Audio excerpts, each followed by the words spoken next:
મતલબ વગરની વાતો તો આપણે ઘણી સાંભળતા હોઈએ, શેર કરતા હોઈએ, બધાને ફેલાવતા હોઈએ, પણ આવી વાત સમાજમાં જો ફેલાય તો સમાજ કાંઈક સારું જીવન જીવી શકે અને ભારતમાં રહેનારો માણસ કાંઈક શાંતિનો અનુભવ કરી શકે. બાકી આપણે માત્ર ને માત્ર બોલતા રહીશું મેરા ભારત મહાન, મેરા ભારત મહાન, પણ કોઈ આપણે આનંદથી જીવન જીવી નહીં શકીએ. આપણે સાથે કરીને આપણા માટે ખતરો ઊભો કરી દેશું ને પછી પસ્તાવાનો કોઈ પાર નહીં રહ્યો હોય. માણસને કામ લાગી શકે છે ને, પણ ખાસ કરીને ઇન ધ પ્રેઝન્ટ ટાઈમ આ સમયમાં માણસને બહુ કામ લાગી શકે છે. સૌથી મોટામાં મોટું કામ તો એ લાગી શકે કે આપણે લઈ અને બીજો માણસ દુઃખી ન થાય. આ સૌથી મોટામાં મોટા કામ લાગ્યા ન કહેવાય. આપણે જ્યાં ત્યાં કચરો ફેંકીએ, જ્યાં ત્યાં આપણે ભડકાઓ કરીએ, ધુવાળા કરીએ, પ્રદૂષણ કરીએ, એટલે આપણે સમાજને માટે અભિશાપરૂપ થયા કહેવાય. તો એવું કામ ન કરીએ, હવા પ્રદૂષિત ન કરીએ, જમીન પ્રદૂષિત ન કરીએ, અન્ન પ્રદૂષિત ન કરીએ, તો આપણે સમાજને કામ લાગ્યા કહેવાય. બીજી રીતે જોઈએ તો આજના સમયમાં માણસને કામ લાગી શકે એક બહુ મોટું માધ્યમ છે રક્તદાન દ્વારા, બ્લડ ડોનેશન. મને સમાચાર મળેલા કે અત્યારે બ્લડ ડોનેશનની બહુ આવશ્યકતા છે. કારણ કે દિવાળી વગેરે તહેવારો જાય એટલે રક્તદાન કરનારાની સંખ્યા ઘણી ઘટી જાય. કારણ કે પ્રોગ્રામમાં આવવા જવામાં હોય એટલે 30થી 35% જ બ્લડ ડોનેશન મળે. 65% બ્લડ ડોનેશનની અછત સર્જાય છે. મેં એવું જાણ્યું, ખાસ કરીને અમદાવાદ, સુરત જેવા મેગા સિટીઓમાં આ પ્રશ્ન વધારે છે. માટે થોડીક વાત એ પણ વિચારવા જેવી ખરી. બ્લડ ડોનેશન ન કરતા હોય તો ખાસ કરવું. 50 કિલોથી વધારે જેનું વજન હોય એમણે બ્લડ ડોનેશન કરવું જરૂરી અને યોગ્ય છે. એક માણસને કામ લાગી શકે એટલા માટે આ વાત કરું છું. બ્લડ ડોનેશનના ઘણા બધા ફાયદાઓ છે. મેં એકવાર બ્લડ ડોનેશન કર્યું, એ પણ પરાયણે. આમ એવડા લેતા ન થાય કે તમારું વજન ઓછું છે, એ એકવાર લઈ લ્યો. પણ એને એવું કેવું હતું, બ્લડ ડોનેશન કરવાથી શરીર આપણું વધારે મજબૂત થાય છે. 7 ફાયદાઓ છે બ્લડ ડોનેશનના.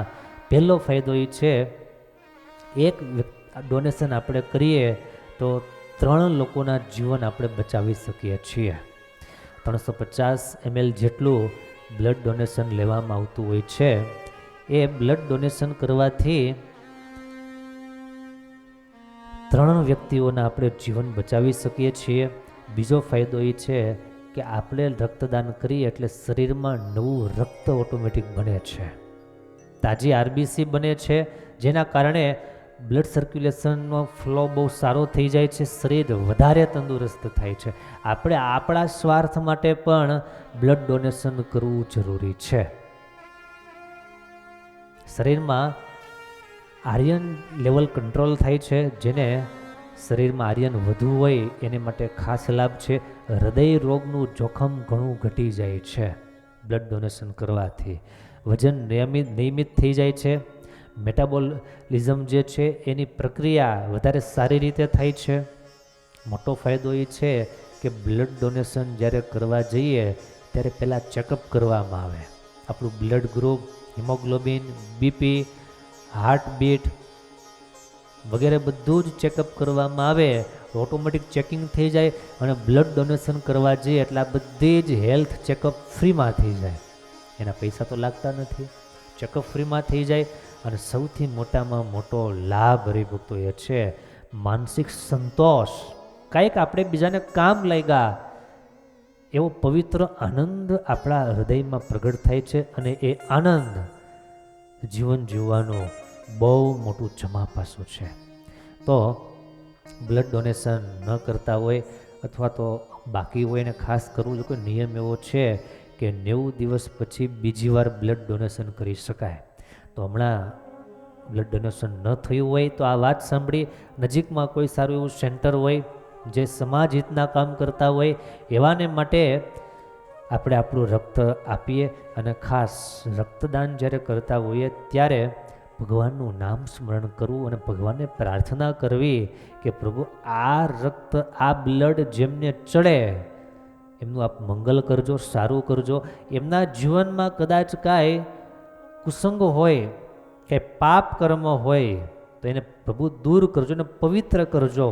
આવી પ્રભુને પ્રાર્થના થઈ શકે.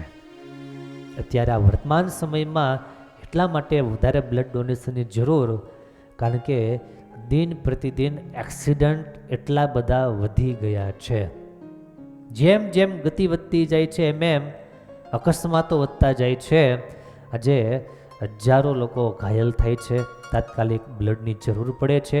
અને બ્લડ એક એવી વસ્તુ છે, આ દિવસ સુધીમાં વૈજ્ઞાનિકોએ, સાયન્સે ઘણી બધી મહેનત કરી, ધમપછાડા કર્યા, પણ હજી સુધી બ્લડનો અલ્ટરનેટિવ શોધી શક્યા નથી. પરમાત્માએ જે બ્લડ આપણને આપ્યું છે, પરમાત્મા શરીરમાં જે બ્લડનો સંચાર કરે છે એ કોઈ મશીન દ્વારા, કોઈ કેમિકલ દ્વારા, કોઈ થિયરી દ્વારા બની શકતું નથી. પરમાત્મા પોતાની શક્તિ દ્વારા મારા, તમારા, આપણા સૌ કોઈમાં બ્લડનું ભગવાન સર્જન કરે છે. એટલે અકસ્માતમાં બ્લડ ઘણું જોઈએ છે. ડેન્ગ્યુ, મેલેરિયા વાયરસની બીમારીઓ છે, પ્લેટન્ટ ખૂબ ઓછા થઈ જાય છે ત્યારે પ્લેટન્ટ ડોનેશનની પણ જરૂર પડે છે. સિઝલેમ્બલ, અમુક જે ફ્લૂઝ હોય છે એમાં આ વસ્તુ બહુ વધી જાય છે જરૂરિયાત. કેન્સરના પેશન્ટ હોય, કિમિયોથેરાપી દર્દીને કરવી પડતી હોય, અને પ્લાઝમાની જરૂર પડતી હોય છે, માટે નિયમિત ડોનર્સની જરૂર છે. ઘણીવાર આજે આપણે ભારત માટે બહુ નબળી સાઇન કહી શકાય કે આપણે ત્યાં નોર્મલ ડિલિવરી કરતાં સિઝેરિયન એટલું બધું વધી ગયું છે, ઓપરેશન એટલા બધા વધી ગયા છે, માટે તાત્કાલિક બ્લડ જો ન મળે તો મા અને નવું તાજું જન્મેલું બાળક બંને માટે જોખમ થાય છે. ડિલિવરી સમયે બ્લીડિંગ થઈ જાય છે અને ત્યારે લોહીની જરૂર ઊભી થાય છે. તો આવા ઘણા બધા કારણો છે. થેલેસેમિયા એક બહુ મોટો અત્યારે સમાજમાં એક રોગ વધી રહ્યો છે, જેના પરિણામે નાના નાના બાળકોને બહુ મોટી મુસીબત છે. સ્ત્રી અને પુરુષ, માતા અને પિતા, એમાં માઇનર અને મેજર બે પ્રકારનું એક આખું વિજ્ઞાન છે. સારા ડૉક્ટરો દ્વારા આપણે જાણી શકીએ છીએ. એ નિયમનું પાલન ન થવાને કારણે એમાંથી જન્મેલું જે બાળક છે એ થેલેસેમિયાની તકલીફથી ગુજરતું હોય, એના શરીરમાં નવું લોહી જ બનતું નથી હોતું, લોહી ઉડી જાય છે. હિમોગ્લોબિન અને રક્તકણ છે એની ઘણી બધી અછત થવાને કારણે એને બ્લડની તાતી જરૂર ઊભી થાય છે. ત્યારે આવા પેશન્ટો માટે બ્લડની બહુ જરૂર છે.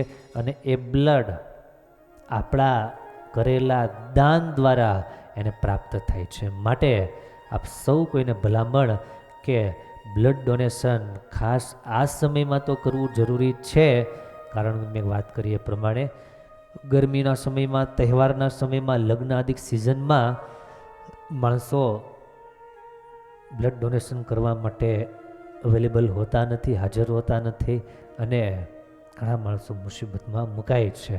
તો આવા ઘણા બધા કારણો છે બ્લડ ડોનેશન કરવા માટેના.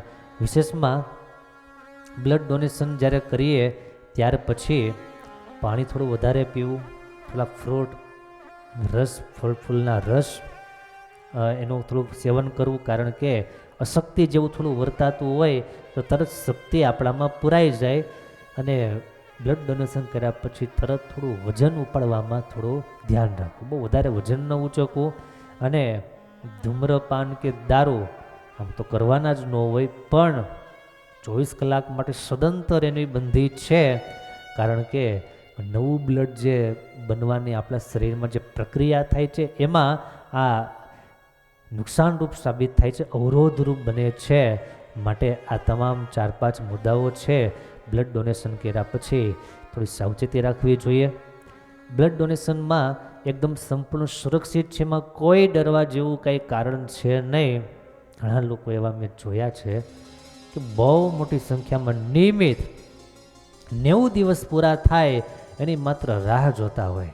જેવા 90 દિવસ પૂરા થાય નિયમ પ્રમાણે તરત જ રક્તદાન કરવા માટે પહોંચી જતા હોય છે. એક પ્રકારનો આનંદ હોય છે, પણ એકદમ સુરક્ષિત છે. કદાચ અમુકને એવો અહેસાસ અનુભવ થયો હોય તો ચક્કર આવતા હોય, ઉબકા આવતા હોય, હાથમાં થોડો દુખાવો રહે, પેલી સોય લગાડી હોય એટલા માટે થોડો થકાવટ જેવું લાગે, પણ એનાથી ડરવાનું કોઈ કારણ નથી.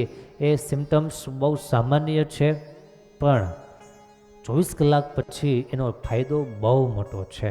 એક નવું લોહી આપણા શરીરમાં સંચાર થાય, હૃદયને માટે બહુ સારું છે.